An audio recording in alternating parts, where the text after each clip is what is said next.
Hey, welcome back. And if you're new here, welcome. Hit subscribe and tap the bell so you never miss a video. And if this one helps you out, a like goes a long way for us. Let's get into it. Every time you walk into a grocery store, you think you're making decisions. You think you're choosing what to buy, where to walk, how long to spend in each aisle, what catches your eye. And you are making decisions, but the environment around you has been meticulously engineered by psychologists, retail consultants, and data analysts whose entire job is to make sure as many of those decisions as possible result in you spending more than you plan to. Everything about a modern grocery store, the layout, the lighting, the music, the cart, the smells, the shelf arrangement, the signage, is deliberate. None of it is accidental, and most shoppers walk through it every single week completely unaware that any of it is happening. Today we're going through the specific tactics stores use, why they work, and what knowing about them actually does to your spending. Because awareness is the only defense against a system designed to operate below your level of conscious attention. The first thing to understand is why the milk, the eggs, and the bread are always at the back of the store. This is the most fundamental piece of grocery store architecture, and it is completely intentional. These three items are what retail analysts call destination products, the things a significant percentage of shoppers are specifically coming in to buy.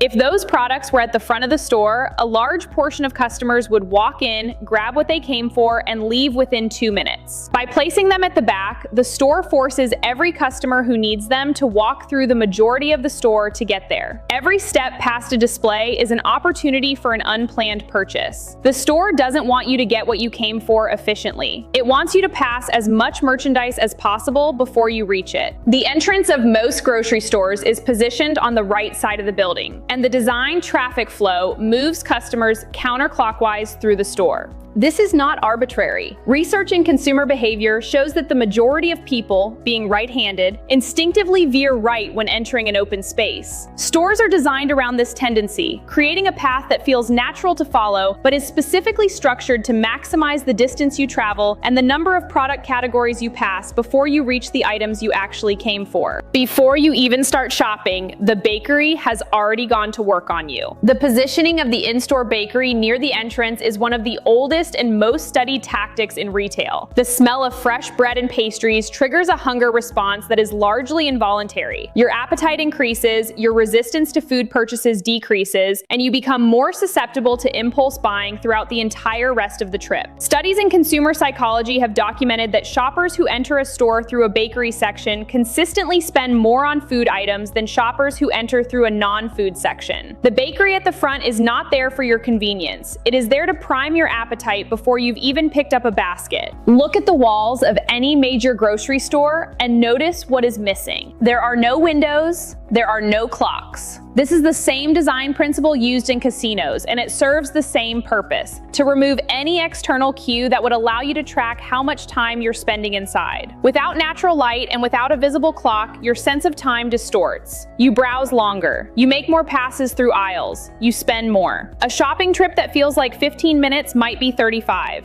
The absence of time reference is not an oversight in the building design. It is a feature. The shopping cart you pick up at the entrance is almost certainly larger than it needs to be for a typical weekly shop. Cart sizes have grown significantly over the past few decades, not because people are buying more per trip on average, but because research consistently shows that the perceived fullness of a shopping cart influences spending behavior. When a cart looks and feels mostly empty, shoppers have a psychological tendency to fill it. A large cart with 12 items looks sparse and creates a subconscious prompt to keep adding. A smaller basket with 12 items looks full and signals that the shop is done. Stores provide large carts as a default because a large half-empty cart sells more than a small full one. Now let's talk about where things are placed on shelves, because the organization of a grocery aisle is not based on helpfulness to the shopper. It is based on profit margin and paid placement. The products at eye level, roughly between waist and eye height, are there because they sell the most. They are either the highest margin products in their category, or they are name brands that have paid the retailer for preferred shelf positioning. Store brand alternatives and lower priced equivalents are consistently placed on the bottom shelves, requiring you to bend down to find them. Children's products, cereal, snacks, juice boxes are placed at children's eye level, not adult eye level, viral, specifically because children notice them, ask for them, and create pressure on parents at the exact moment when parents are least likely to want a conflict in the middle of a grocery store. The displays at the end of aisles, called end caps, are one of the most consistently misread signals in retail. The end cap position is associated in most shoppers' minds with promotions, clearance items, or special deals. Stores know this and exploit it. End cap placement is frequently sold to brands as premium positioning, meaning the product is there because the manufacturer paid for the exposure, not because the price is exceptional. Research has found that a significant percentage of end cap products carry no discount at all compared to their regular shelf price. The position implies a deal. The price does not have to deliver one.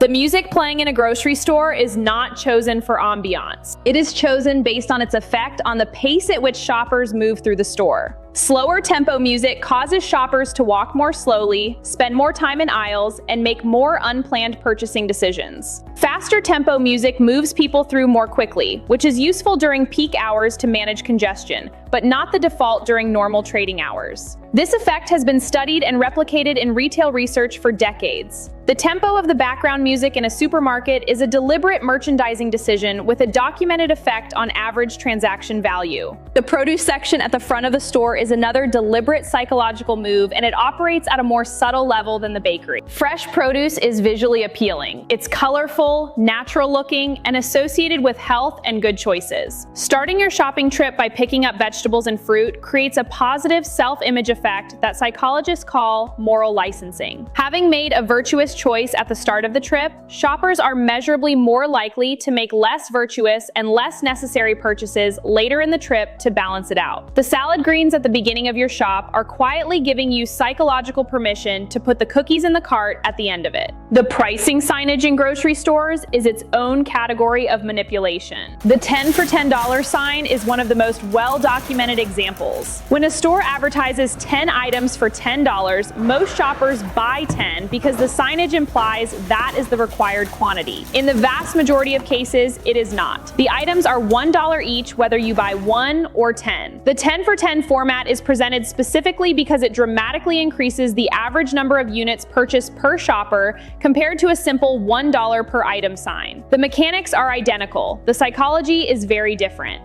Price anchoring works through the same principle. A tag that reads, was $8.99, now $5.99, creates the perception of a $2 saving. But the was price may have been briefly applied and then discounted, may have been a promotional reference price, or may never have been the price most customers actually paid. The purpose of the original price on the tag is not to inform you of the product's history. It is to create an anchor number that makes the current price feel like a deal, regardless of whether it is. Loyalty card pricing is a related tactic that is almost universally misunderstood. When a product has a member price and a non-member price, the instinct is to see the member price as a discount from the real price. In most cases, the non-member price is the artificially inflated reference price, and the member price is the actual intended selling price. The loyalty card doesn't give you access to a discount, it gives you access to the normal price. Non-card pricing exists to make cardholders feel like they're receiving special treatment and to create mild pressure on non-members to sign up,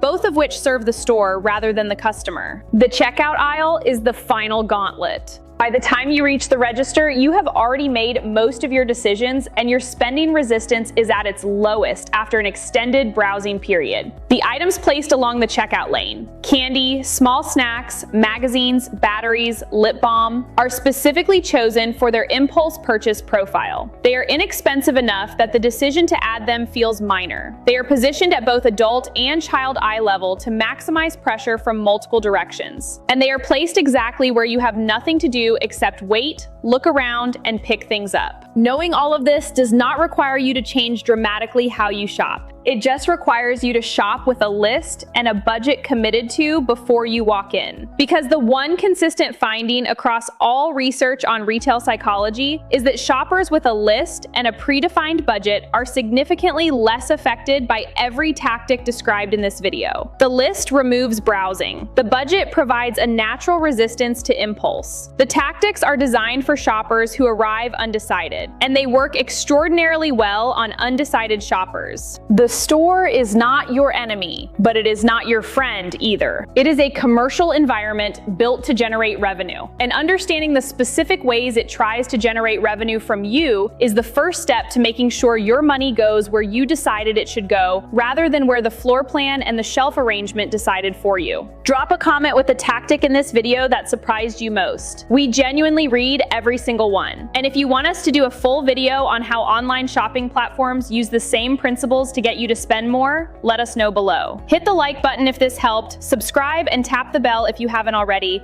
and we'll see you in the next one.